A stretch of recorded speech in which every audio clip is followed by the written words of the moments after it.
I've also noticed you worked on other IPs which were huge, like such as a Game of Thrones, for example, too. Yeah. And I kind of want to know like your thought process when it's not your own idea, you're got all these beloved characters in the palm of your hands. Like, is there layers of pressure? Do you feel nervous? Like, how do you approach a situation like that?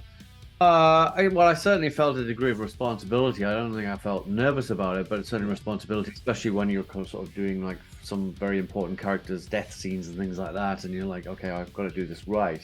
But the way that you handle those kind of shows is that you kind of mostly you park your ego at the door because it's not your baby, it's somebody else's baby, and then you just go in and do the best possible job for somebody else's project. And I think as soon as you've got into that mindset, then it's like it's easy. You just go and direct the shit out of it. And in the case of something like Game of Thrones, it's like they were super open and responsive to my ideas as a director. That they were very welcoming. They wanted my creative input, so it was a real pleasure to do. That's cool too. And even that's a show that when I watched too, I wasn't really paying attention to how many different directors there were because there's like such a solid cohesiveness through most of the whole thing. And Yeah. was there somebody like just kind of keeping an eye to watch on and make sure like it Oh kind of yeah, just yeah. I fit the mean, vibe, I guess, or definitely. I mean, Dan and David, who are the the creative force behind it, and the showrunners of the whole thing. They're like the gods who oversee the whole thing, and the producers and things like that, who are a constant throughout the whole thing. The directors and things come and go, but they're all throughout the whole thing, and and the DPs as well.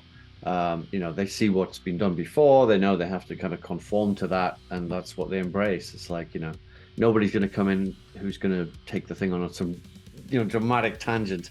It's never going to happen. So, but it works beautifully. It's a good system. yeah, cool. And even I read like you even stepped in as like an extra role as like a Night's Watch too as well. Like just Couldn't resist. Yeah, I appear for a very brief moment as an archer on the wall. Yeah. that's fantastic. And actually, we're Night Watch brothers because back in the day, when I used to wear contacts, people used to yell at me like Jon Snow on the street when my hair was a little poofier. To the I point can where see I'm just that. like, oh, I'm gonna just wear my glasses from now on. I can It I was can see fun that for the definitely. first two times, but then it just kept happening. Wow. That's good though. I mean, if you're going to be compared to somebody. Yeah. Yeah, yeah, I guess it was flattering. Oh, very briefly. Very briefly. Yeah, I Yeah. tend not to make cameo appearances, but every once in a while.